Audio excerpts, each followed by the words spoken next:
The broadcast is now starting. All attendees are in listen-only mode. Welcome everyone to this month's Alcor webinar. Get ready for CCPA with Alcor. We will begin in just a few minutes.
Alcor is pleased to welcome you all to today's webinar.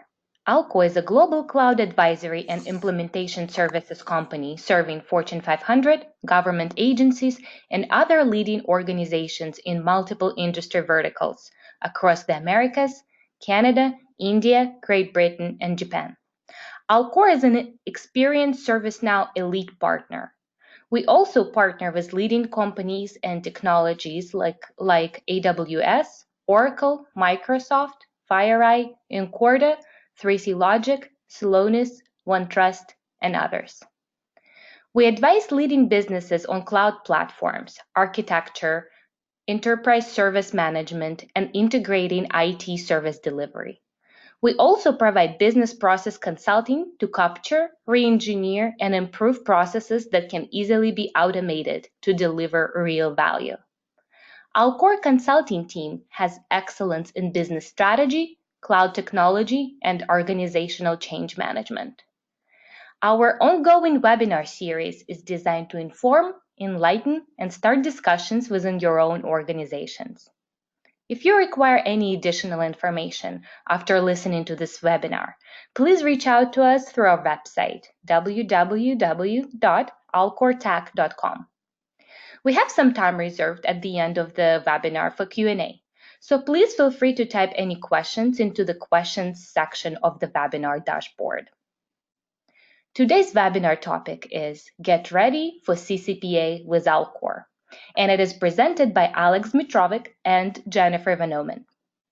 Aleks is a principal consulting at Alcor. He's organizational leader with 20 years of experience, focused on driving strategic advisory, solution design, transformation, and operational excellence for customers and clients. Aleks is certified ITIL V3 expert, Microsoft certified systems engineer, and Cisco certified network administrator. Jennifer, manager and consultant at Alcor. She consults on GRC and security projects using best practices strategies that deliver results on time, on scope, and on budget. Her goal is to delight customers and drive measurably business improvements. I will now turn the webinar over to Aleks and Jennifer. Fantastic. Thank you, Anna. Good morning, good afternoon, everyone. This ongoing series of webinars, and today we're discussing CCPA, the California Privacy Act, that's coming into law at the end of this year. Just a couple quick introductions as far as who Alcor is, for the folks that don't know. We've been around for more than 10 years now, work with some of the leading technologies and technology organizations, have a tremendous reach across different industry verticals, including public sector, higher education, high tech, retail, financial, etc. So really happy to be here today. Jennifer and I both work in the security, privacy, and risk organization at Alcor. Our value to customers, we have a dedicated team at Alcor across the globe serving customers everywhere from Japan to Hawaii and all points in between. Highly skilled resources on our teams, certified and focused in the subject matter that we're presenting. And we have some great partnerships, one of them being ServiceNow, and in the case of privacy management, OneTrust. Some of the things that we do here at Alcor on the security, risk, and privacy practice, do some security management advisory for folks looking to get some strategy, some implementation, some design for the security of their organization. We have managed services for folks who don't have the resources and the skill sets internally to support some of the key security initiatives. And we do a number of operations, security operations, specifically around implementing, managing, and leveraging some of the best practice tools in security. Similarly, in risk and in privacy, as we're showing today, some regulatory compliance consulting and compliance consulting expertise, risk management, and risk management as a service in addition to that. So very excited again to be here, to have you folks join us in this fantastic discussion about CCPA. So I'm going to kick it off, give you a high-level overview of what is CCPA. I'm going to have Jennifer jump in and really get down into some of the key aspects of the Act, why it's important, obviously, and how to best prepare for CCPA for the folks who do business in California, and the Act itself applies to them. And there's an overarching reach for the Act itself, as we'll see. So the California Consumer Privacy Act has gone through a number of iterations, but its goal is to protect the rights of individuals to their personal data. As we all know, we collect a ton of data as organizations, and companies collect personal data from folks throughout the course of doing business, whether it's through collecting information as part of information such as this, running a webinar, to through the course of processing information through doing business. And so the Act is really focused on ensuring that there is something in place to protect the rights of individuals so that they understand how their information is being used, why it's being used, and to have the ability to request specific information related to that. One of the key things to understand about CCPA and why it's important, principally the number one reason CCPA is important to a lot of organizations globally, quite frankly, is that because we're dealing with California, California is the 5th largest global economy. A majority of the Fortune 50, Fortune 500 do business and do have do business in California. It's important to be able to understand how this impacts you and to be able to respond to this appropriately. So it officially takes effect January 1st, 2020.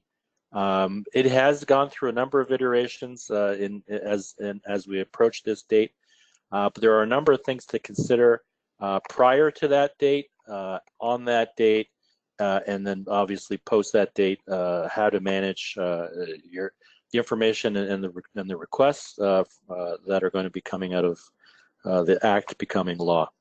Our goal today is to help you to understand how to prepare for this the best, how to be able to approach this in a scalable way, understand what kind of tools are available to support that, and understand some of the timelines and some of the challenges that you may have in your goal to adhere to CCPA.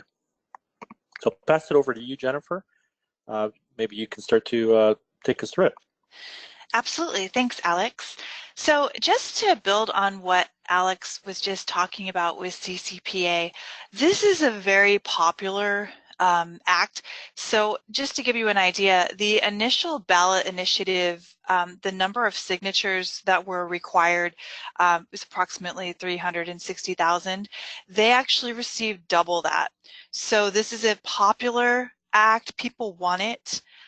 California is happily adopting it, And my expectation is that this will continue, that this theme of data privacy for consumers will continue throughout other states. There's already other states that are coming up with their own versions of this, that it will continue to spread across the US, and also, as we've seen with GDPR, probably globally. So it's a good idea to get on board with this as early as possible so that you fully understand what it encompasses, what your obligations as a business in California or doing business in California, what your obligations are, and importantly, what the rights for the consumers, what those rights are, so that you're on the right side of this and that you can grow with it as it continues to encompass more and more jurisdictions. So if we're looking at CCPA on a high level, we can break it down into some general areas or major themes. The first one would be the right to disclosure. And I'll get more into these on the next slide. So basically, people have the right to know what information you have on them. The second one is the right to deletion. So consumers have the right to ask you to delete that information. The right to opt out, which we'll go into more detail on that one, and the right to non-discrimination. Those are the four major themes of CCPA. CCPA also provides for penalties, monetary penalties for violations, should any violations happen. So you want to look out for that as well when you're planning for CCPA. So if we look at the next slide, it'll go more into depth. Alex, you want to help me out and move to the next slide? Thank you. I'm a little too fast for Alex. Okay, so to get more in detail here, under CCPA, your California residents have the following rights. So the right to disclosure. So what does that mean? What that basically means is that business has the obligation to disclose when they're collecting the data and when a consumer requests the categories or specific pieces of the personal data that a company has collected. So what you need to do is let the consumers know, hey, this is what we're collecting from you. You know, we're taking your name and address, your email, whatever it is that you're collecting, you have to let them know what that is when you're collecting it and then when they ask. And they're able to ask, a consumer is able to ask for this information up to 2 times in a 12-month period.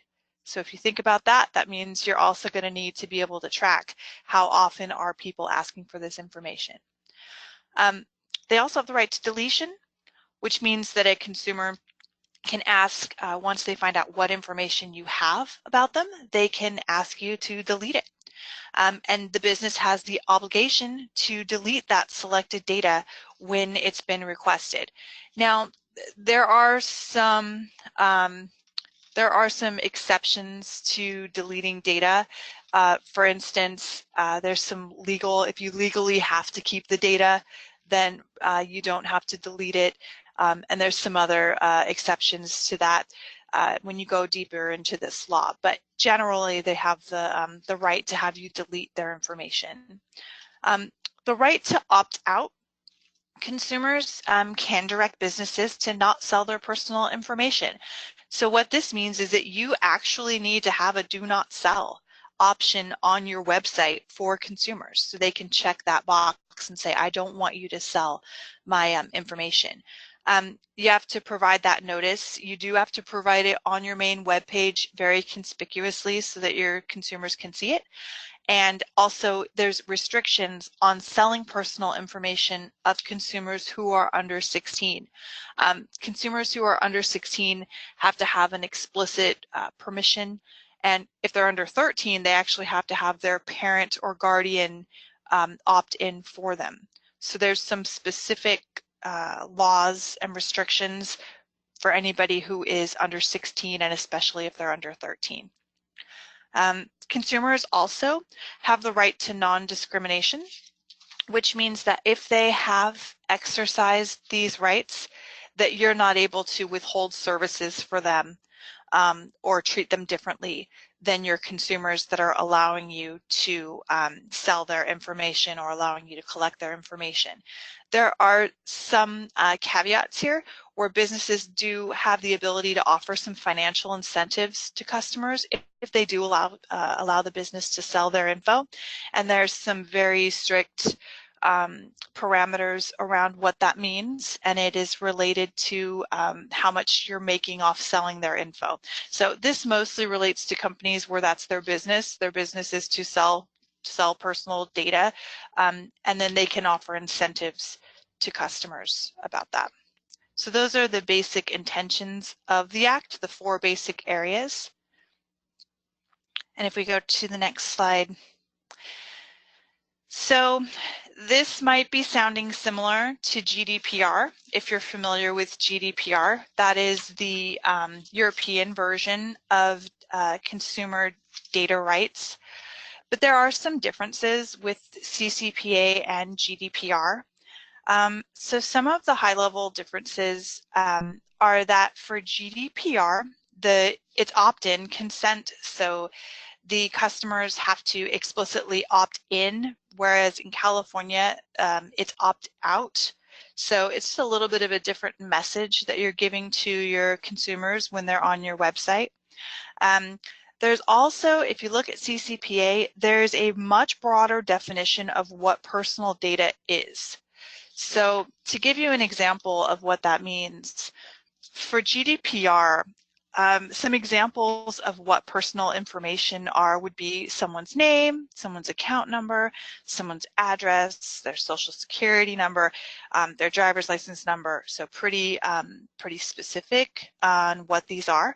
For CCPA, for California, it's broader than that. So CCPA actually covers their search history, their browsing history, their preferences, any attitude or intelligence or behaviors that you have about this person, characteristics of the person, psychological trends. So it's more data that you can infer from information that you've collected. It's much broader, so we have to think about what this means and how you're going to be guarding this data that you're collecting. It also includes data about households. So GDPR is more individuals, but CCPA, if you're collecting data, maybe marketing data or something about a household, that's actually covered under CCPA. Also, the access to the rights are broader with who is a resident for California. So things to consider with CCPA. So basically the gist of this is if you've already taken measures to be GDPR compliant, you still want to take a look at that and make sure that you're also covering the CCPA requirements, because there could be some things in CCPA that maybe you're not covering under your current GDPR data privacy policy. So something to think about. Okay, next slide. I think I'm going to hand it back to Aleks for this one. Absolutely, thank you. So with this, what we wanted to really kind of address is why start now? It's not January 1st, 2020. A couple of key things really. First and foremost, probably the most timely thing is there is a requirement to be able to look back on somebody's information for the previous year. And so even though the law only kicks in on January 1st, the statute of limitations as far as how far back the information search can go is a year. And so for organizations that haven't started to do this, that's going to be very difficult to do if that information isn't available, number one, and it's not easily referenced, number two. The other big thing to consider is that a lot of organizations have a lot of data but don't necessarily know what kind of data they have, where that data is stored, who has access to that data. And so for a lot of organizations, this isn't just simply an opportunity or requirement to support consumers' information, but for organizations to have to start to look internally and start to establish privacy management and privacy governance in their organizations to be able to really index and define the kind of data that they have and how they're using that data and where they're storing that data. Equally important, organizations are starting to look at how vendors impact legislation and laws like CCPA and GDPR, a lot of our vendors may have information that is impactful to our customers, to consumers in California specifically here. And so it's important to be able to understand what your vendors are doing with consumer information and how that may impact you. So really the couple of the key things that we look at to start off with going into 2020 is a practical and pragmatic approach to identifying the key gaps, the key areas that we need to address, and finding a scalable way to discover what data do we have, how is it used, how do we index it, how do we reference it, who has access to it, what parts of the world does it flow, and that may seem not a huge issue at this point, but we're starting to see these privacy laws globally. And so if you're a multinational organization, if you have consumers that are anywhere across the world, depending on where that person resides, there may be different laws in place as it relates to privacy. So it's important to understand how data flows across the globe, and then ultimately how it is protected. The other thing is the more rigor around maintaining detailed ongoing records for things, as Jennifer mentioned, things that are inferred. If you're processing information and creating categories of information that are related to consumers, you'll likely be required to share that. And so it's important, as I said, to really start to focus in on the specifics of that data as a starting point, and to do that sooner than later, because once CCPA kicks in, from what we're hearing, a lot of other states in the United States are going to start to take the same approach, and we're seeing a substantial trend globally around these things. And so a lot of organizations are going to be behind the 8 ball on this one as they start.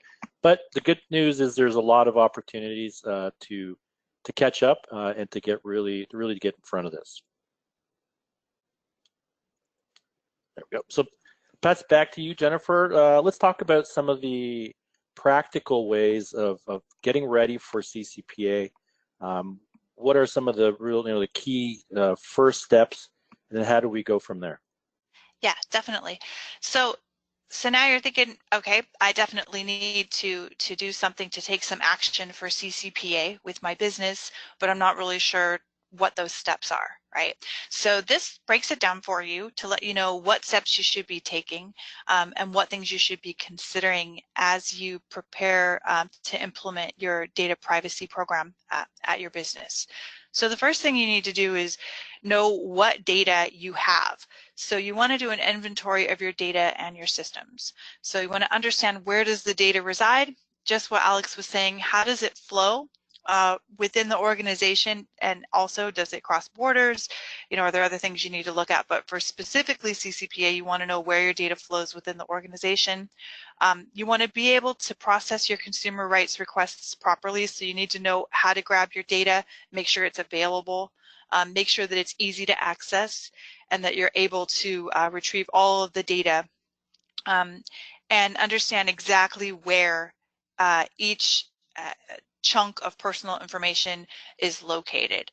Because if you look at your systems, you might have data located in different places about a person, and when they ask you, which data do you have about me, you might be going out to look in several different places. So you want to have that all mapped, and you want to know where it is so that you can respond to the requests.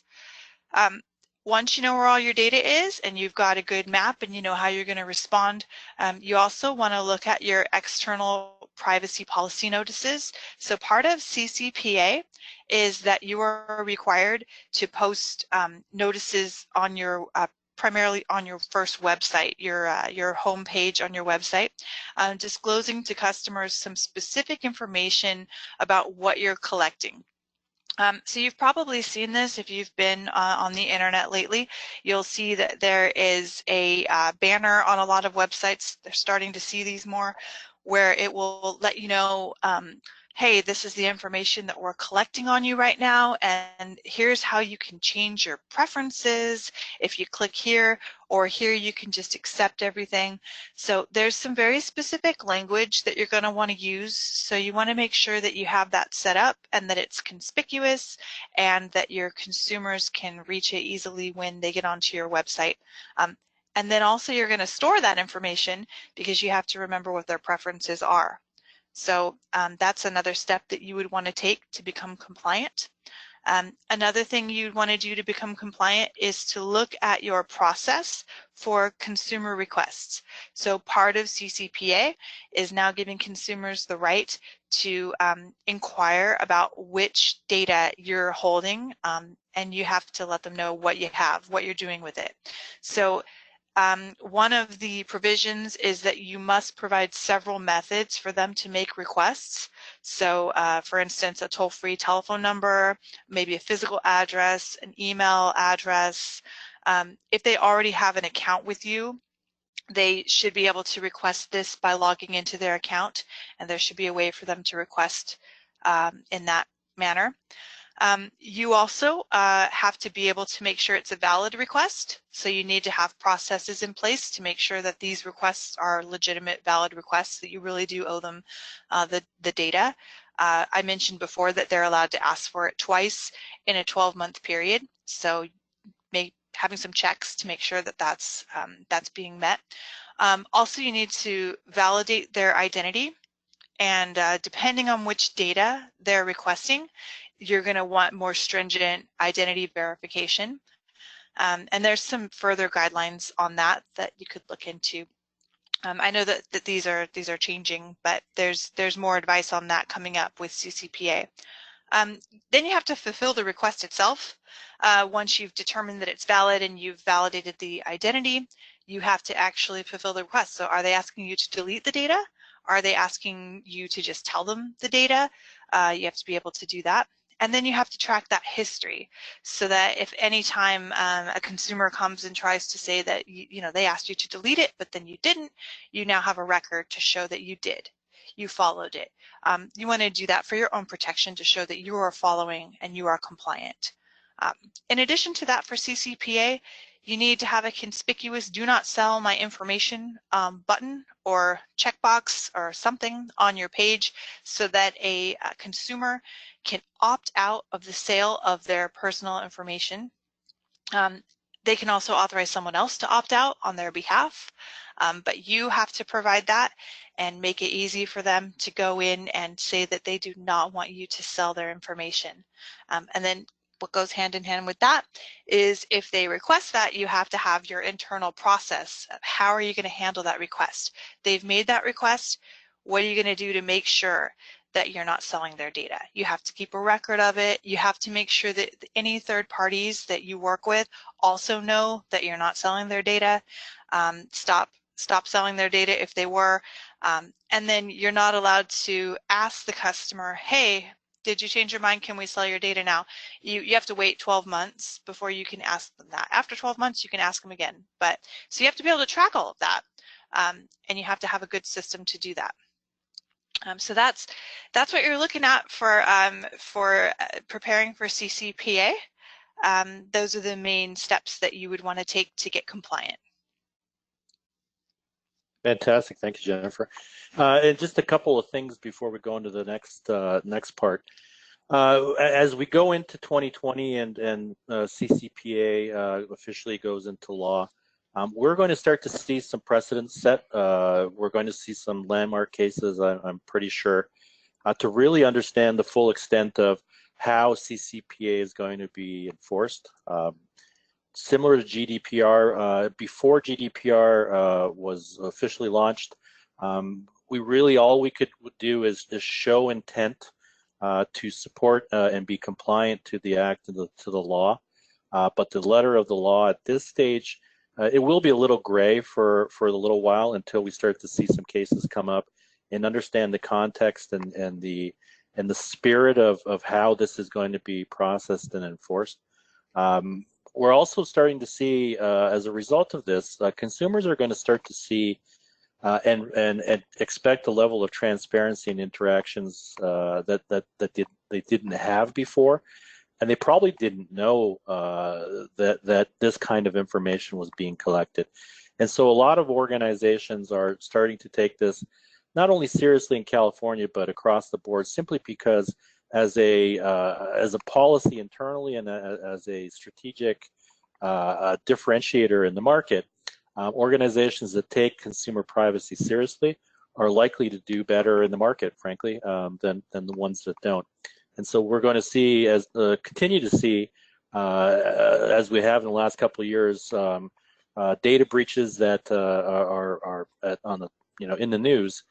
Those organizations are going to stand out as organizations that didn't take privacy, both consumer and of course employee privacy data seriously, and that will impact their market share as they go into 2020.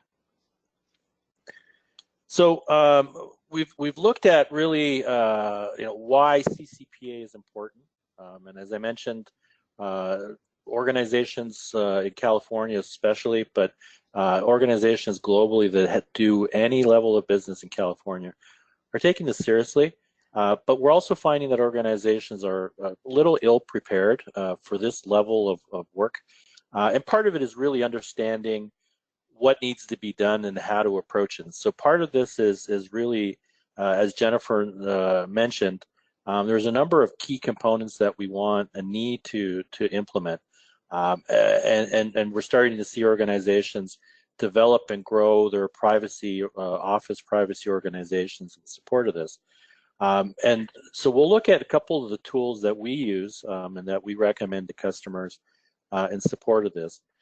So if just as a summary, in compliance to CCPA, we need to do really two principal things. We need to do marketing and web compliance.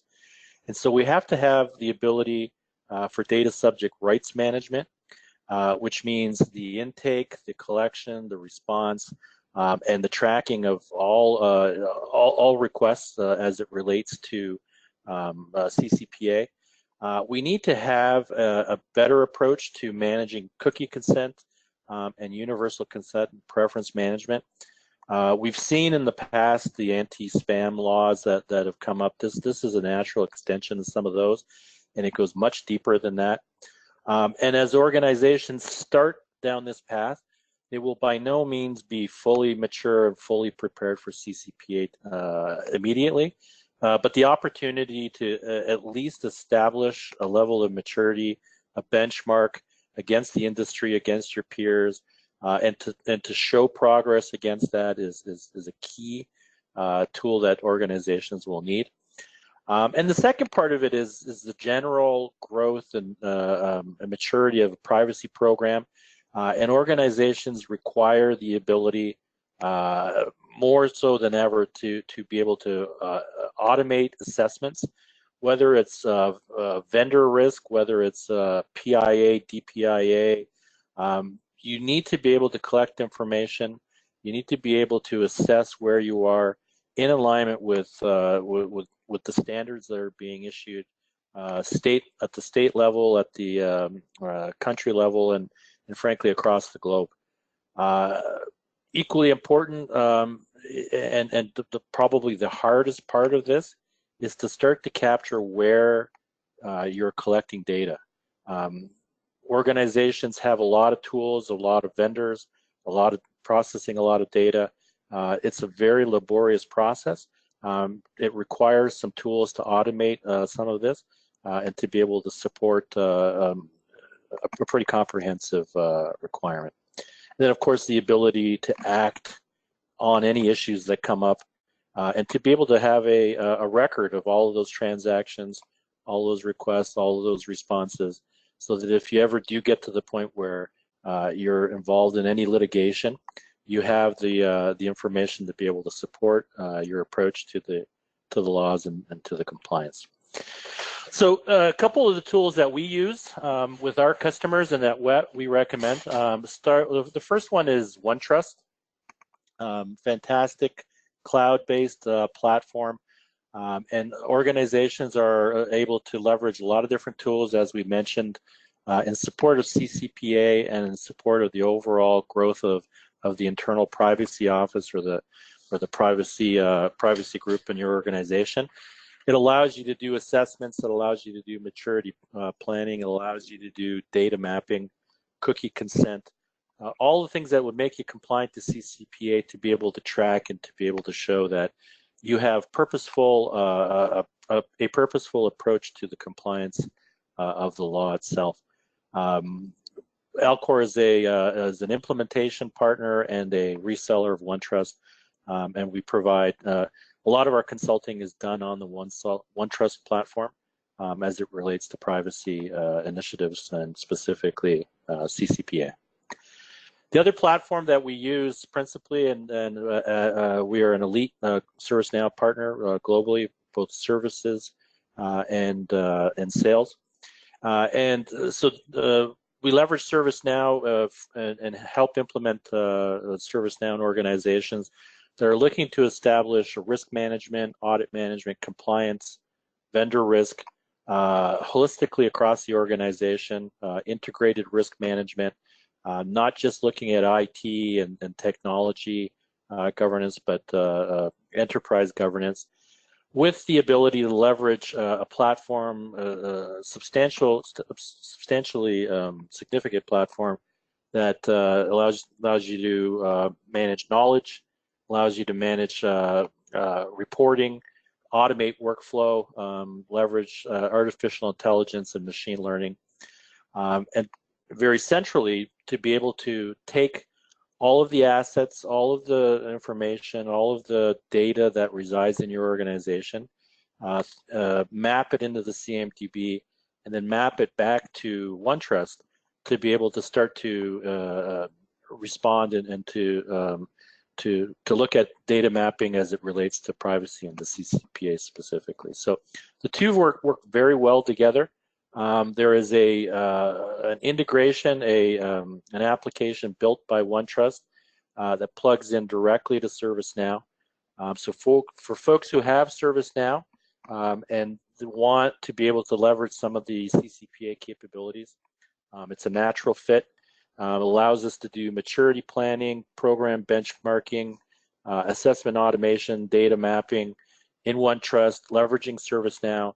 Allows us to coordinate remediation and response and leverage the CMDB to do that data mapping and to really start to not only respond to CCPA and to privacy issues, but to be able to enhance and enrich the work that's being done in ServiceNow from a CMDB perspective. So just to kind of wrap all of this up, we looked at the tenets of CCPA, why it's important. January 1st, 2020 is a very significant date in the course of the history of this. Organizations need to start immediately if they haven't already. And there are some natural first steps to take. It will take time to be fully compliant if you ever are fully compliant. Typically consult or suggest that we want to be able to approach and to show compliance in principle, but we have to, of course, understand risk and business impact for the various things that we look at, and try to custom design the approach based on the organization and the type of data that they collect. And it's important to have the appropriate tools in place to be able to not only execute on this, but to be able to automate and to be able to learn from these things. The ability to benchmark yourself against other organizations in the industry is pretty powerful as well. And so the combination of these two tools with some expertise in consulting provided by Alcor, I think folks will be very well prepared to get this journey going, and we'll be happy to support our customers and the folks on this call that we can. So I'm not sure, Anna, if there are any questions out there. I think we're asking folks to type it into the chat. Anna, do you have any questions that have come up during the course of the webinar thus far? Sure, Alex. Thank you so much to you, both you and Jennifer, for delivering this great webinar. There are, in fact, a couple of questions that I will get into in just a moment. But as a reminder, please use the questions section to ask your question on today's topic. So here is the first question we got, Alex and Jennifer. Is there a cheat sheet for 9 exceptions that Jennifer mentioned in one of the previous slides? Yeah, if folks would like to connect, we're happy to have a one-on-one. We can do a phone call, and what we'll do is maybe talk through some of the more specific points of CCPA. There are a few gray areas in CCPA, but some of them are very specific. And so, for example, if I were to ask for my mortgage information to be deleted, that would not that would not fall under the rules of CCPA. So yeah, we could definitely provide some of the more specifics on that. I think ideally it would be in maybe in a phone call follow up from this webinar.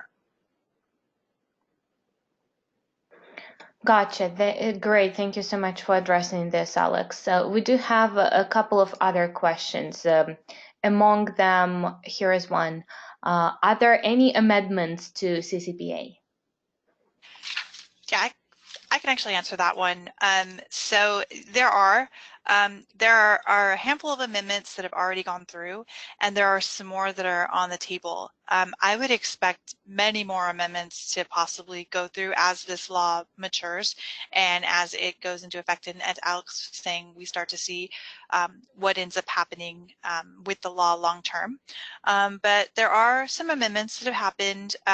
Some of them about if you have a vehicle, the ownership data, you can't opt out of that because they need it to respond to your warranty or recall info. So kind of like along the lines what Alex was saying about mortgage info, right? Also some clarity around publicly available information and de-identified or aggregate information are excluded because they're not considered personal information. So a couple other amendments as well that have come up. So we would just expect more to come up just as they refine some of the intentions of this act. It's great. There was a question also. I think I didn't bring it up earlier. One of the things that ServiceNow provides and OneTrust provide is a library of legislation and governance frameworks. With ServiceNow, we typically connect with UCF, Universal Controls Framework, which is a library of all of the security, privacy, risk-related legislation, guidelines, NIST, everything from NIST to ISO to, in this case, CCPA, all the laws. And OneTrust itself has an expansive library of laws and legislation as it relates to privacy. And so one of the great things about working with products like these is that we have up-to-date information available to us at all times. And so as Jennifer mentioned, as amendments come through, the library gets updated, and we're able to update our assessments, update our approach in alignment to the changes and to any new rules that come into place.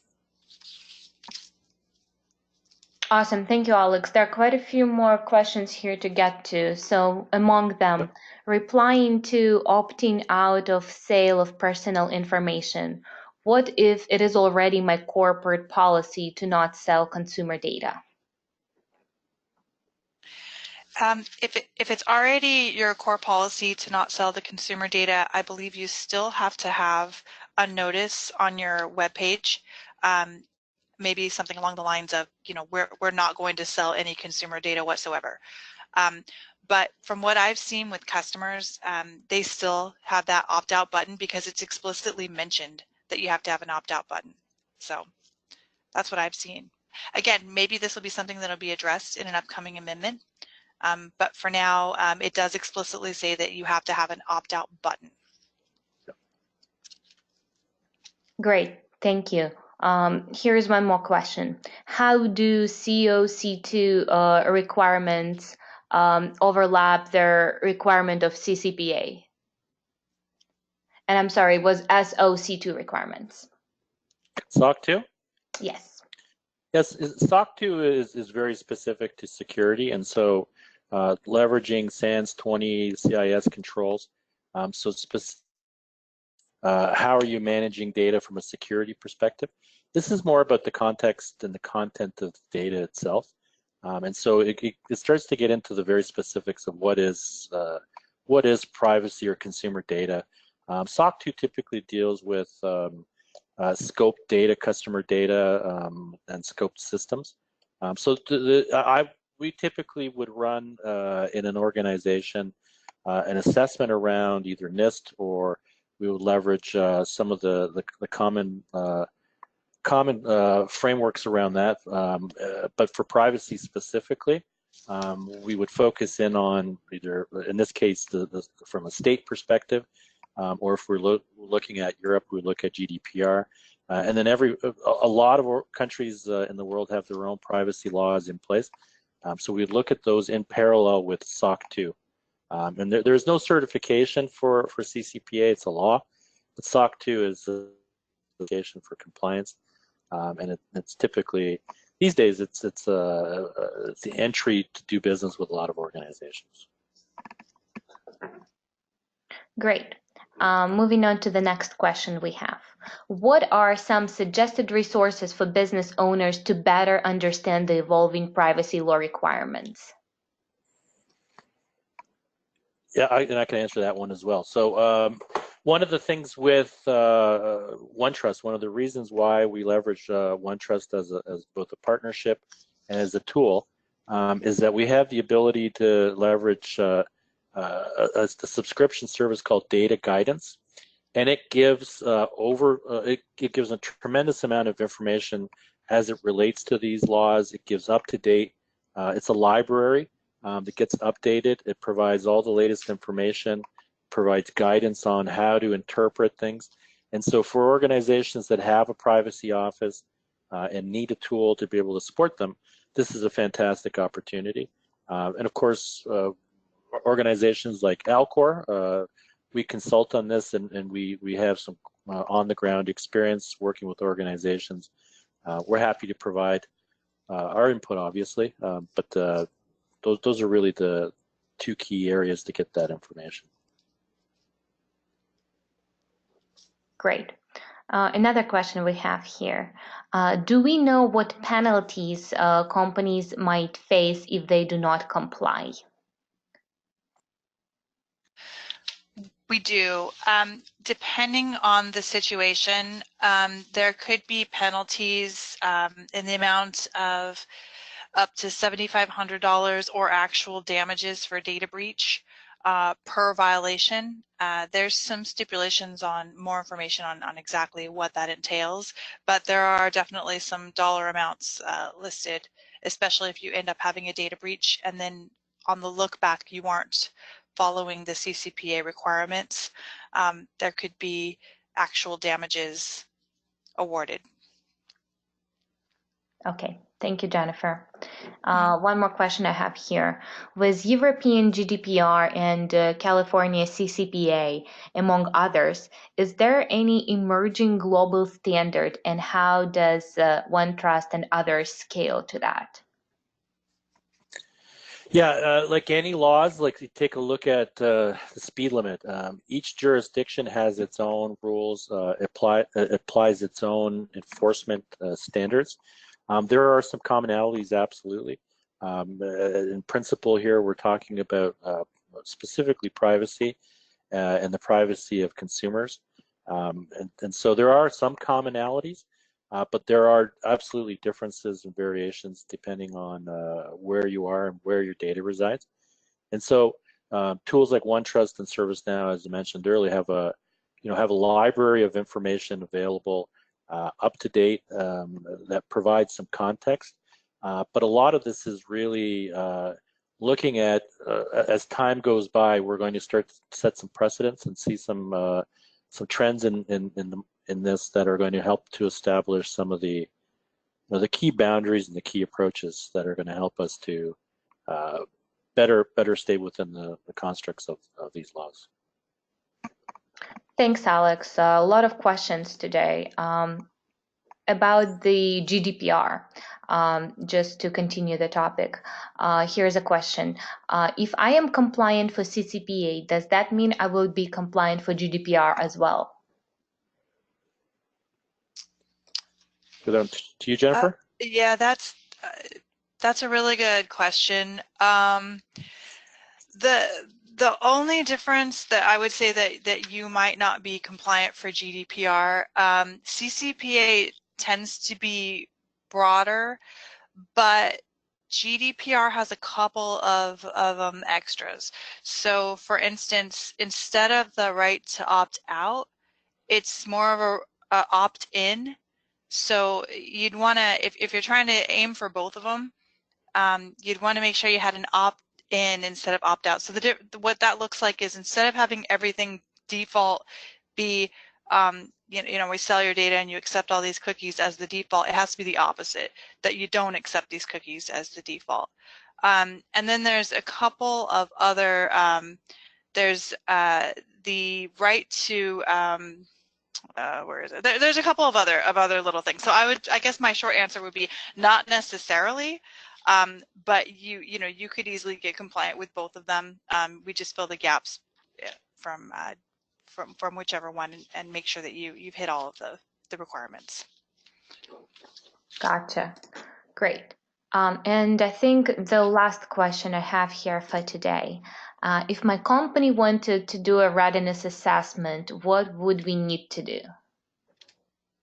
That's a great question. Yeah, we so for a lot of organizations, a lot of our customers, we're currently doing a readiness assessment, leveraging our privacy tool, OneTrust, to look at where you are today as far as compliance to CCPA. It's a fairly quick process. We would set you up to do an assessment, look at those results, and give you some insights into some of the things that you can do to quickly get on the right side of compliance with CCPA, and look at how to expand your privacy management office in principle. So if folks are interested, want to get a head start or start the process, we'll reach out after the webinar, provide some for a way for you to contact us, and be happy to help you down that path.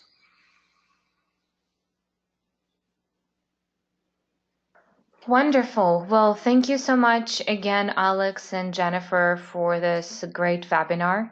The recording of today's webinar will be available on our website, www.alcortech.com. We will also send you a link to the recording via your email. Thanks for joining, and we will see you all at our next webinar. Thank you, guys. Thank you, everyone. Bye, everyone.